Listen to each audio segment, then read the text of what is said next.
You wake up, sip your coffee, and start the day as usual. Maybe you're tired, but you tell yourself it's normal. Perhaps you have a dull ache here or there, but nothing severe enough to halt your routine. You push forward, because that's what you've always done. After all, life doesn't pause, right? But there's something you're unaware of, something that, in this very moment, might be slowly killing you. It's not the cigarette, not the food, not just genetics. It's something far more silent, far more personal, far more dangerous. The weight of everything you feel and never let out. I'm not referring to everyday stress like traffic or waiting in line. I'm talking about years, maybe decades, of suppressing anger to avoid hurting others, smiling when you wanted to cry, saying "I'm fine" when you were breaking inside, putting everyone else first, hoping it would make you more loved, accepted, or secure.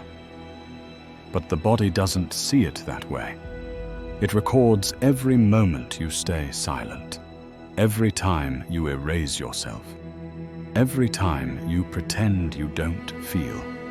Over time, this build-up becomes something tangible, something physical.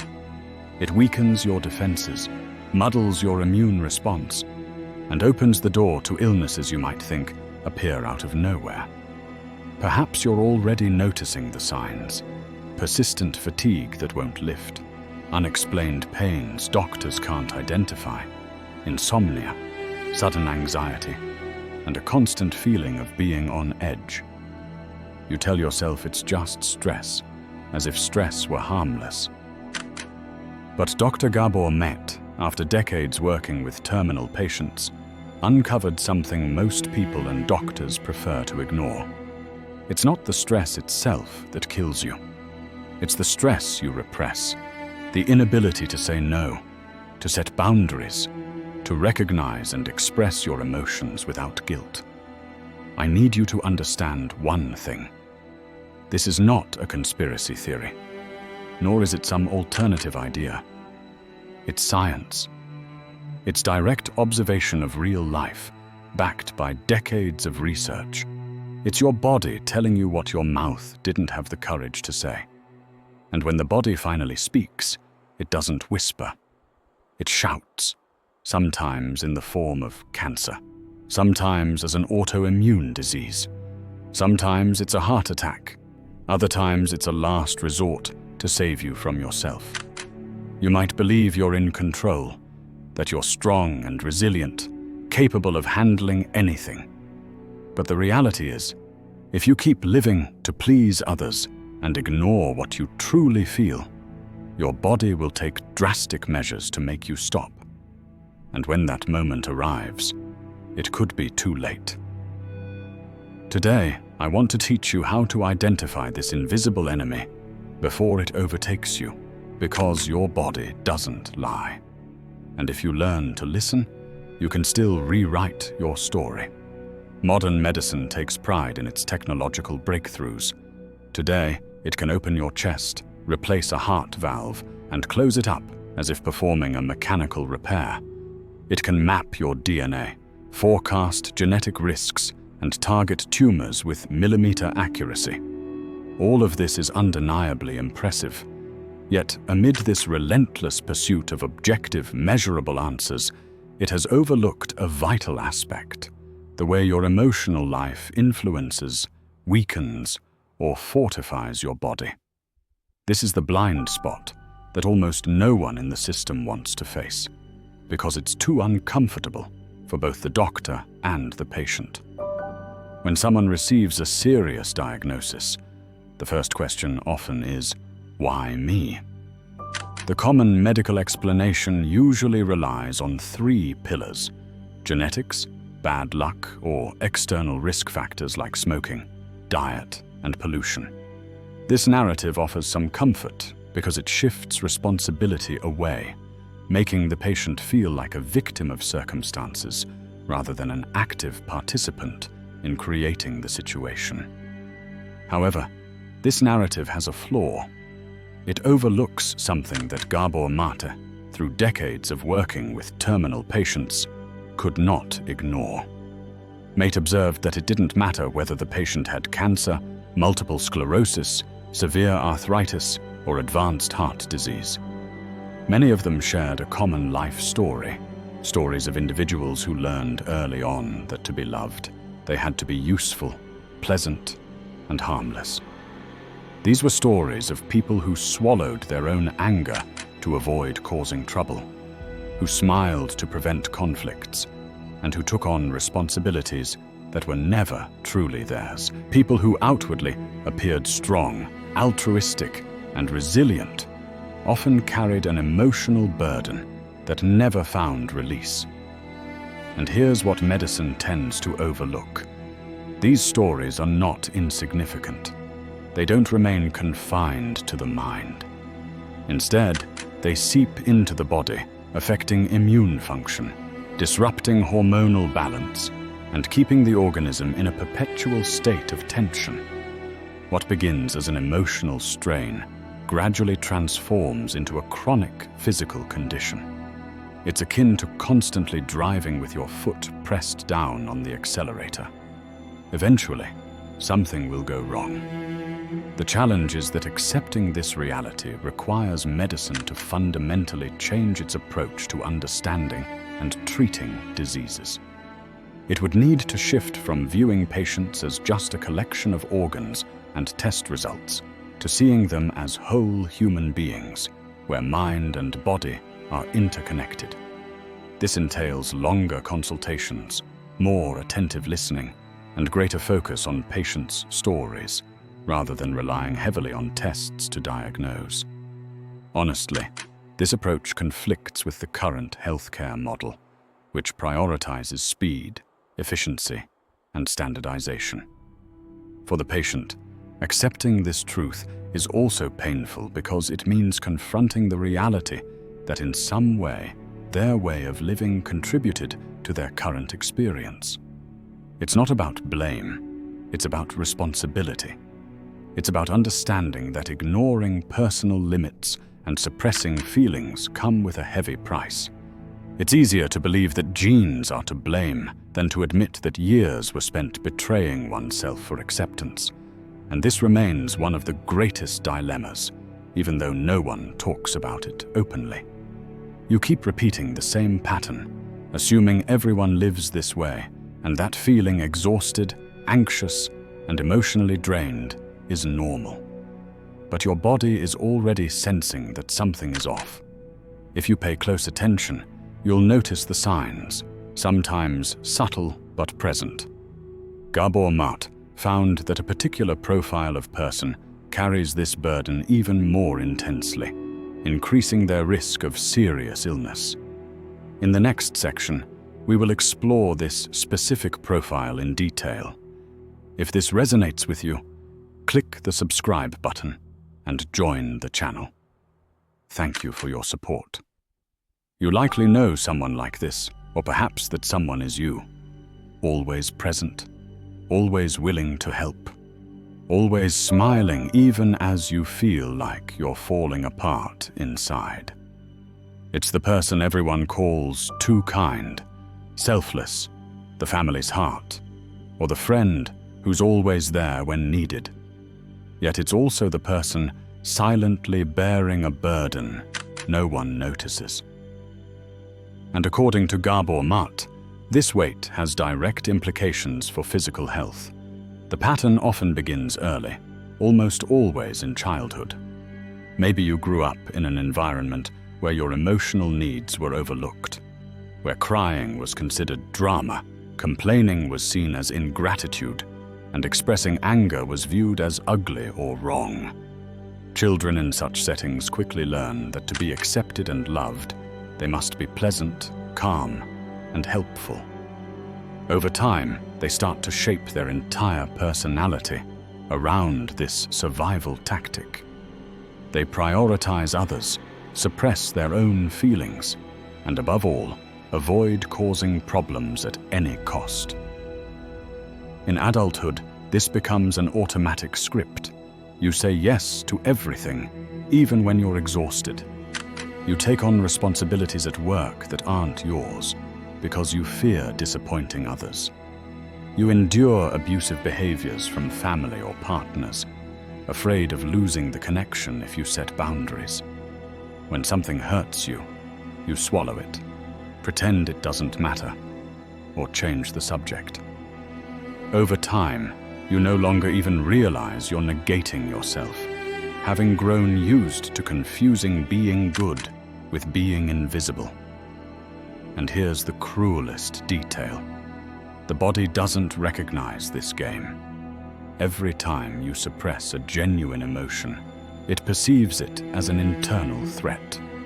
The immune system, which normally defends against viruses, bacteria, and faulty cells, begins to malfunction. Stress hormones like cortisol stay elevated constantly. Silent inflammation takes hold and lingers.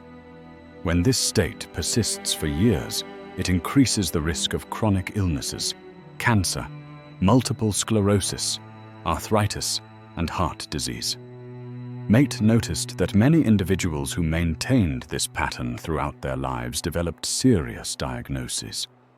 Not because they were unlucky or had a bad fate, but living solely to please others is biologically unsustainable. The body craves congruence. It needs your emotional life to be acknowledged and honored.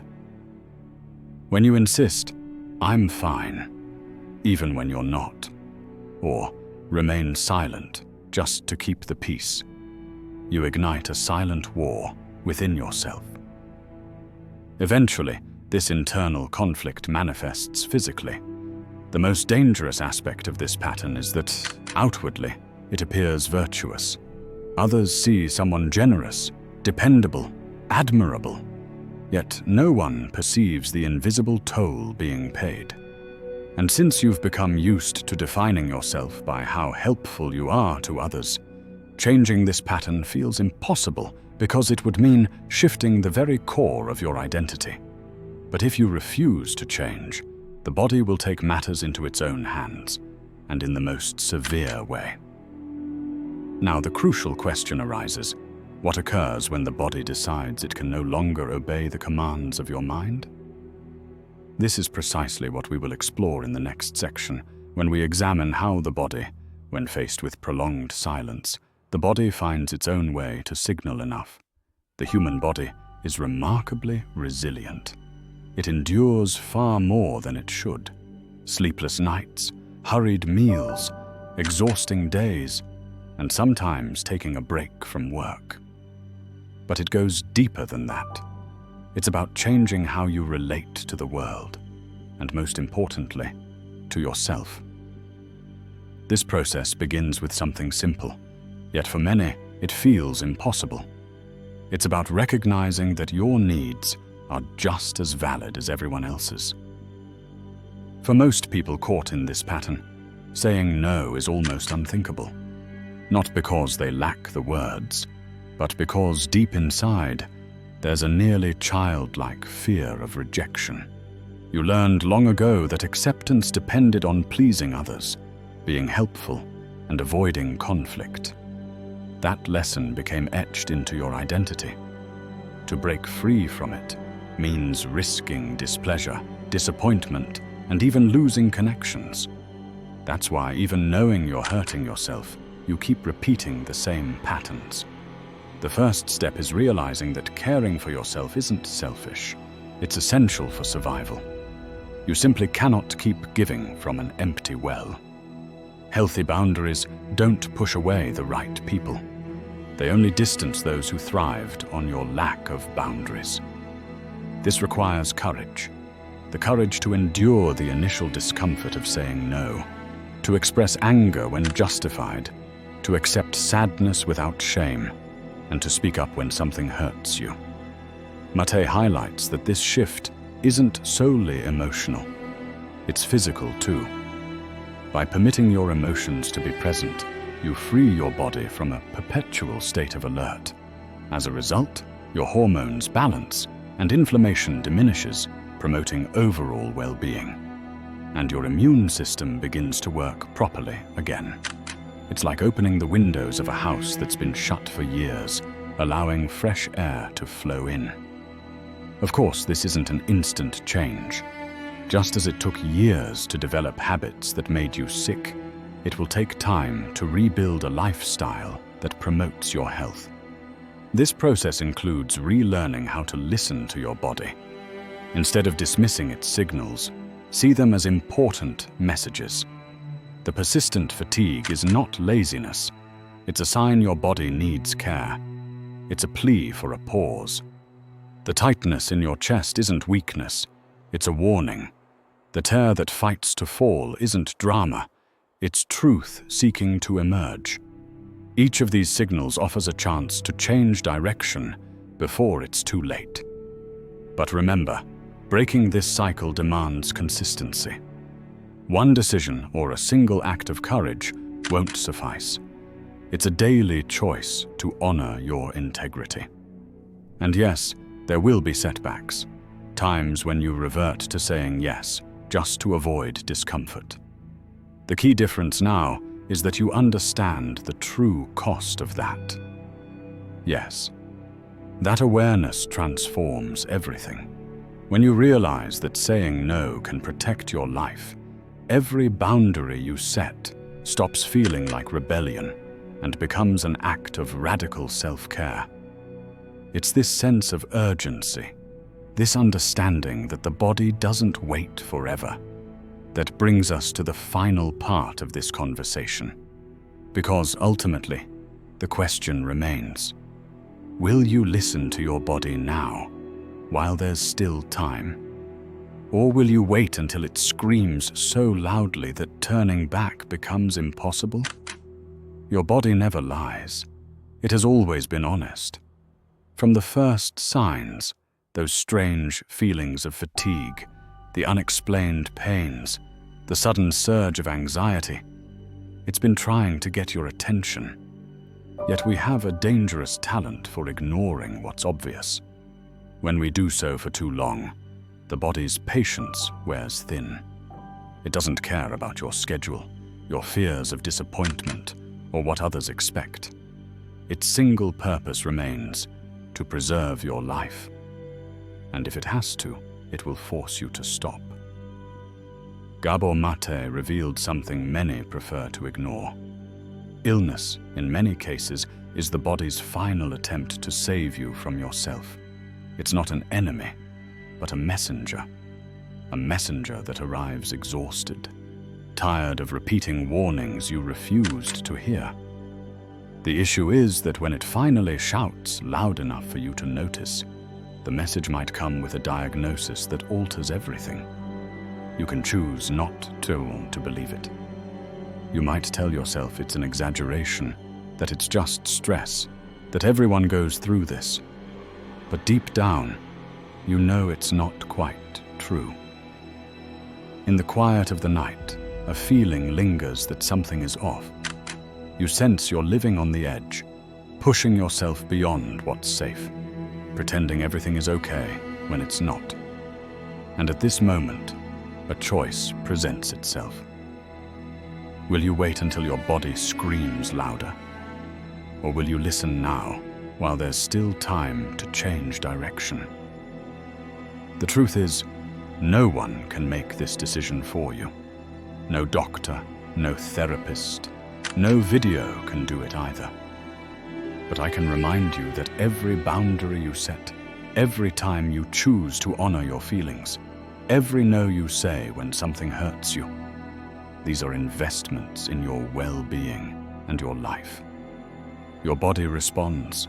It senses when you begin to live in harmony with your true self. In that alignment, there is strength, healing, and new possibilities. Now, I want to hear from you. When did your body first try to alert you that something was off? Did you brush it aside or pay attention? Share your story in the comments.